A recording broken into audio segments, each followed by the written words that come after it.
En Totus Podcast encontrarás contenido de diversa índole que seguro te va a proporcionar esos minutos de entretenimiento que nunca están de más. Hoy mi compañero ha llegado a nuestro modesto estudio de grabación con una cara... Bueno, es que es para verla. ¿Cómo podría describirla para que la audiencia se hiciese una ligera idea? Tiene esa expresión ceñuda y ansiosa que dice sin proferir palabra alguna que su alma se halla necesitada de una nueva anécdota vaticana. Hola, José. Buenas, Antonio. A ver, me he afeitado, ¿qué pasa? Y el semblante de mi cara será en todo caso de resignación y de implorar clemencia. ¿Quién me iba a decir que iba a llegar a los 2 años con Totus Podcast? 2 años ya, José. Precisamente el segundo programa que publicamos aquel lejano mes de enero de 2024 fue el que inició la serie de anécdotas vaticanas que este año retomamos y ampliamos con nuestra serie Extra Omnes, exclusiva para nuestros mecenas en la plataforma iVoox. Como decía, estrenamos esta temática en su día hablando de cuando a Siri le preguntaron si quería ser papa. Y en ese programa dejamos caer el tema del que vamos a hablar ahora. Pues te has tomado tu tiempo para preparar el tema, ¿eh? ¿Y sabes qué? Aunque en mi foro interno quiero irme cuando comienzas a contar enredos vaticanos, en esta ocasión me puede el morbo por saber cómo fue el funeral del Papa Pío XII. Empezamos dentro de 3, 2, 1... ¡Pium!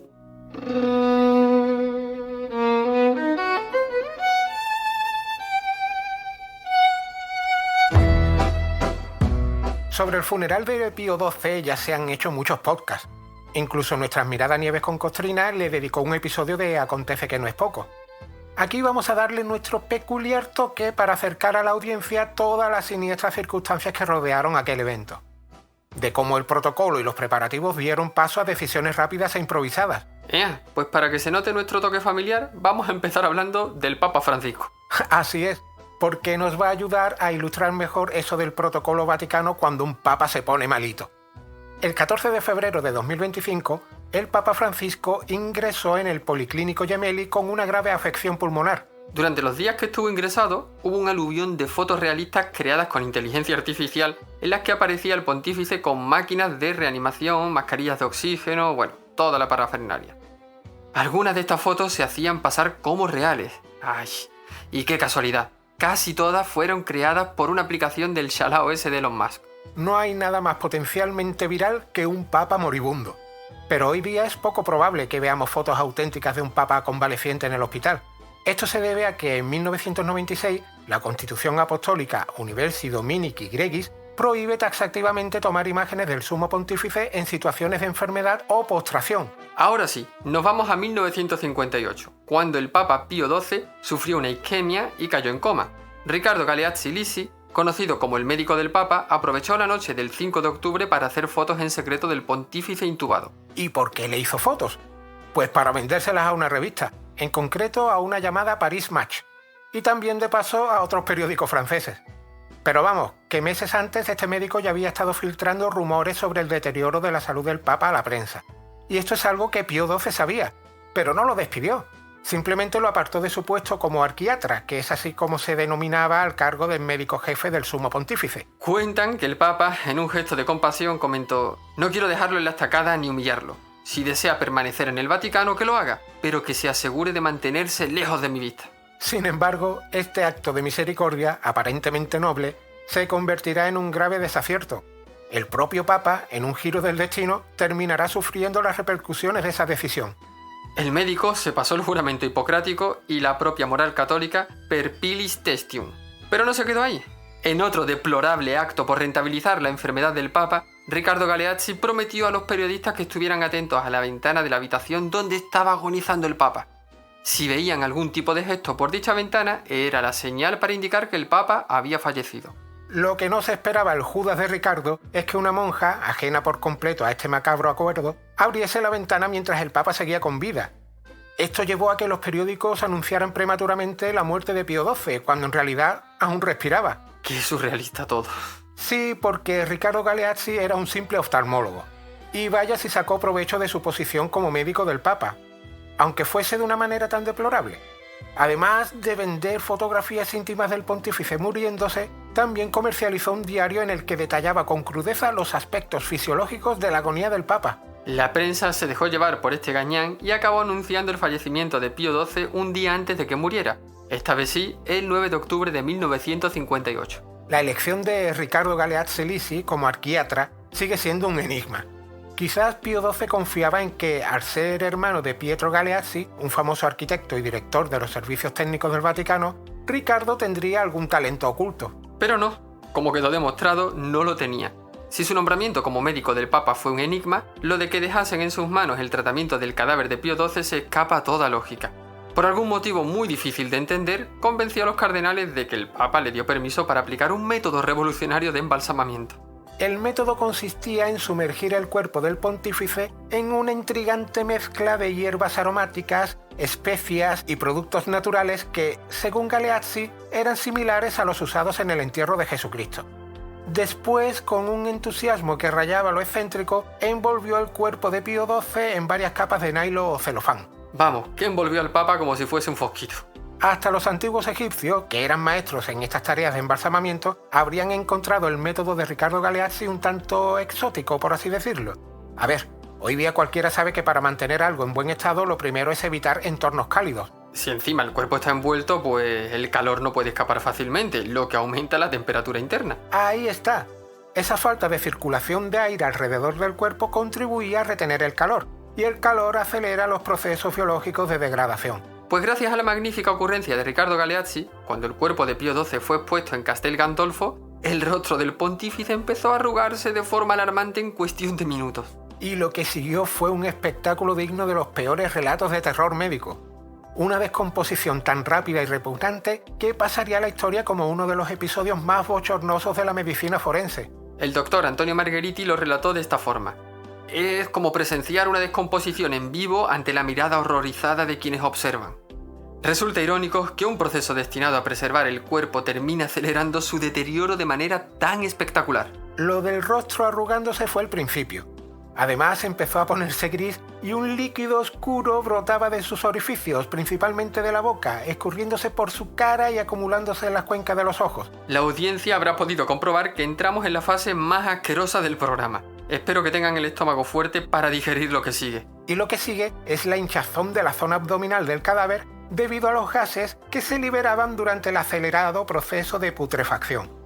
El hedor que emanaba del cuerpo era tan intenso y nauseabundo que los soldados encargados de hacer la guardia de honor no podían soportarlo por mucho tiempo. Hubo más de un desmayo y esto obligó a rotar los turnos cada pocos minutos. La situación, además de ser macabra, resultaba casi cómica en su desesperación. Hombres de alta alcurnia, acostumbrados a la solemnidad, caían como moscas ante el poder imparable del método de embalsamamiento de Riccardo Galeazzi. ¿Que la cosa podía ir a peor? Por supuesto. Después de la vigilia en Castel Gandolfo, el cuerpo del Papa Pío XII debía ser trasladado a la Basílica de San Pedro para ser mostrado al público y recibir el homenaje de los fieles. La Santa Sede había solicitado un coche tirado por caballos blancos, digno de un pontífice, pero mejor optaron por un modesto coche fúnebre motorizado y decorado apresuradamente para la ocasión. El cortejo se iba acercando a Roma y la barriga del cadáver del Papa se seguía hinchando de gases hasta que hizo...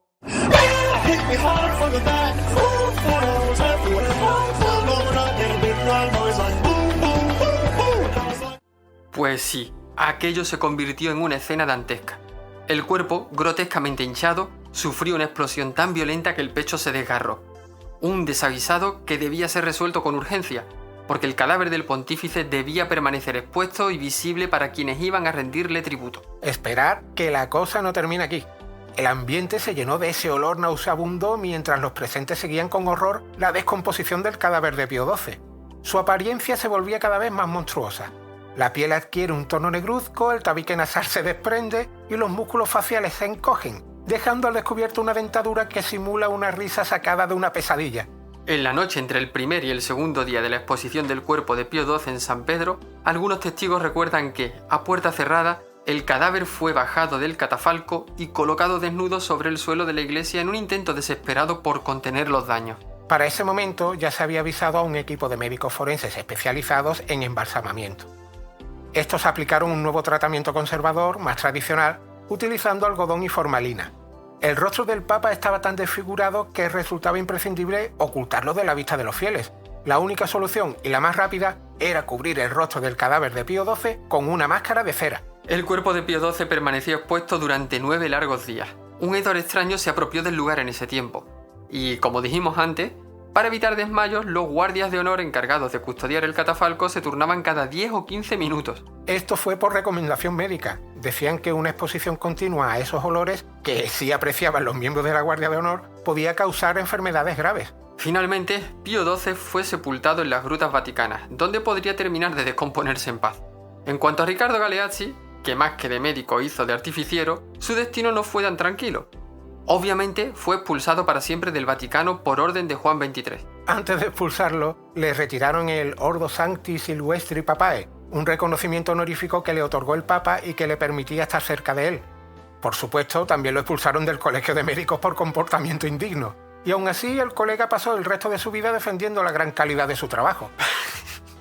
Y tanto se defendió que hasta llegó a justificar su versión de los hechos en un libro titulado Dans l'ombre et dans la lumière de Pie XII, Que en español sería... algo así como A la sombra y a la luz de Pío XII. Pues en dicho libro, lo que hace Galeazzi es exagerar la buena relación que tuvo con Pío XII, relatando algunos hitos biográficos del pontífice como si estuviese dando una exclusiva. Aprovechó para poner algunas fotos que le hizo al Papa, incluyendo algunas que otras de su cadáver. Al tío este ya le daba igual todo, no tenía nada que perder. En la entrada de nuestra web dedicada a este programa os dejamos un enlace al libro. Ojo, que está en francés. Riccardo Galeazzi Lisi entregó la cuchara en 1968. El arquiatero papal pasó a la historia como el arquiatero corrupto. Resulta difícil de creer que ningún experto cuestionase abiertamente la ocurrencia de envolver el cadáver del Papa en esa especie de plástico. Nadie puso en duda ese método de embalsamamiento que Galeazzi terminó llevando a cabo. Oye, que pensándolo profundamente, a lo mejor el método de Riccardo Galeazzi no influyó en la hinchazón del vientre. Ay no, Antonio, qué pamplina se te ha venido a la mente ahora. A lo mejor a Pío XII le vino la muerte mientras estaba haciendo la digestión de un potaje de garbanzo con espinacas. Piénsalo, es un plato que provoca muchos gases. Al no haber hecho la digestión debidamente, los gases siguieron produciéndose hasta que llegó el estallido. A ti todo lo que se te ocurre es por el estilo. Venga, di algo más histórico y menos conspiranoico para terminar, que tengo el estómago revuelto con tantas cosas asquerosas. Bueno, va. Después de lo sucedido con el cadáver de Pío XII, su sucesor, Juan XXIII, decidió que era hora de poner orden en los ritos funerarios papales para evitar que la historia se repitiera. Y no se anduvo con chiquitas. Estableció normas más estrictas, prohibió los métodos poco convencionales y aseguró que todo el proceso funerario estuviera bajo una supervisión impecable. Además, se reguló el tiempo de exposición del Papa fallecido, asegurando que todo fuera más respetuoso y menos propenso a sorpresas desagradables. Serían más respetuosos, pero a mí me siguen pareciendo siniestros. Intuyo que este episodio de nuestra sección de anécdotas vaticanas, Totus Papas, es el primero que terminamos sin que se te haya abierto el apetito. ¿A que ahora no se te antoja un compendio de papas con alioli? La verdad es que no, ni con alioli ni con salsa brava. ¿Y un potajito de garbanzo con espinaca?